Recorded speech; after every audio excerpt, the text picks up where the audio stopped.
I literally just saved you from an evil conspiracy. You can never be too sure. Are you asking for a rematch? I don't know. What do you say? I say, engarde. He said it! He said it! Personally, if it's got sword combat, dodge rolling, or parrying, just go ahead and sign me the fuck up. If you're a fan of third-person action sword fighting games such as For Honor or Dark Souls, then this is definitely a game for you. Engarde currently retails on Steam for $17.99 and is a Souls-like dungeon crawler where you play as a swashbuckling pirate in a small unnamed town by the sea. You take it upon yourself to defend the town from a corrupt ruler known as the Count Duke. Along the way, you're aided by your brother, Alejandro, and friend, Zadia. I say aid lightly because they really just pop up to say, oh hey, I'm doing XYZ over here. And then when we eventually meet up, we fight? Well, I mean, who's on what team? What's going on right now? The overall story is pretty quick. I was able to complete it in just about under 5 hours. It's not revolutionary in the storytelling department, but they make it pretty interesting with some enthusiastic and sometimes funny voice acting. We really need to fight this muchacha.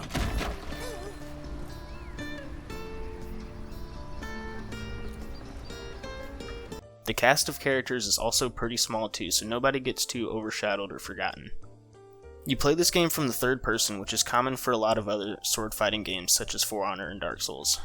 In this game, you're equipped with a basic attack, a parry ability, which, if you don't know, is a quick time deflect to an enemy's attack, which can in return stun them while leaving you unharmed. You also have a dodge or a roll, and a few special abilities you get for filling up the yellow meter under the health bar. These skills are a kick, a diving lunge forward, and a whirlwind slash for big groups. There's also various objects littered around the map that you're able to pick up and throw at enemies to stun them. The kick and throwing really set this game apart from others like it in this genre. It's just added layers to the combo that give this game its own unique combat feeling. The sword combat in this game is also really well done. It's very responsive and rewards you for not getting panicked and button mashing. There's also no stamina meter, so you can slash, run, and roll around all day. Most enemies in the game have some sort of armor bar that needs to be worn down before fatal damage can be applied, and some enemies refill on that bar if you miss a dodge or parry. 90% of the boss battles are actually your brother and friend, but hey, they're still pretty great, and there's a nice gradual increase in the difficulty as you get better. The map in this game really comes to life too, as it's insanely playable. There's not much restricting you besides the walls of the room. It's not open world, but this kind of movement reminds me of something like Jedi Fallen Order or Assassin's Creed. And most combat areas, like mentioned before, are littered with random objects you're able to use to aid you in the fight. Overall, it's a very rewarding gameplay loop to master, much like its predecessors in the genre. I feel like I could solve a Rubik's Cube behind my back, blindfolded, upside down after clips like these. As far as replayability goes, there's 3 separate difficulties for you to try your hand in, and once you complete the second act, you unlock Arenas mode, which is basically a horde mode type of game, where you try and survive various waves of enemies, then face a boss from the game at the end. Each of these also get increasingly harder. The overall visuals in this game aren't to be taken lightly either. The game is bright and colorful, which adds to the overall upbeat tone of the game. I would say the art style is like a cartoon realism of sorts. It's cartoony but grounded in the real world. There's not much as far as whimsical magic going on. The world also feels very lived in. It's filled to the brim with enemies, objects for combat, and story elements that drive the narrative and give the game real personality. This game also has some cutscenes that aren't fully animated out, but it doesn't take away from the experience. It almost adds to the humor when somebody's screaming mad but can only stand there and throw a fist up.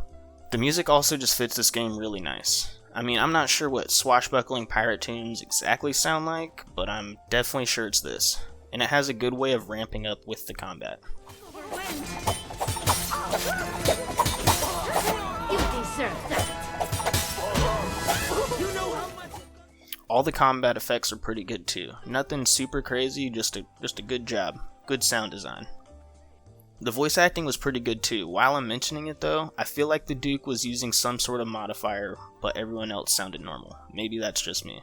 This time I thought I would arrest you before I sent my plans in motion. I will conduct my affairs free from you pesky meddling. As far as bugs and issues go, there's nothing super game breaking or anything that really takes away from the overall experience. The only real bug or glitch I noticed was a few times in a room enemies would just randomly get stuck or just not come in at all. Like, this guy took me straight back to Battlefront 2. I thought he was just being all respectful, letting me get the 1v1 in, but I know it's not supposed to be like that. Camera also gets locked in awkward angles sometimes, which is pretty typical for these style of games, so I can't really complain on that too hard.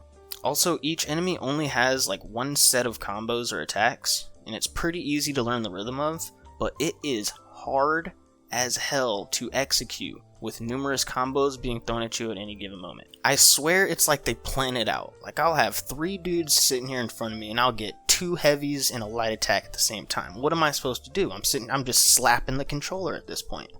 Overall, this game was a delightful experience. Engarde is an indie studio home run, and it does a great job at creating its own twist on the gameplay. I'm sure it would take some time, but I also think this game could benefit from a PvP mode. Games like Battlefront 2, which hasn't had a live service update in years, still has a devoted fan base of players that get on and enjoy the competition of playing against other real people. And with all that being said, I definitely enjoyed my time here and had some great fun playing this game. If I had to put it on a number scale somewhere, let's say 1 to 1,000, I would give it a solid 893. So it's up there. If you liked what you've seen here, don't hesitate to go out and check this game out yourself. And if you enjoyed the video, please make sure you leave a like and subscribe for more content like this. This has been Lunar, and I'll catch you guys later.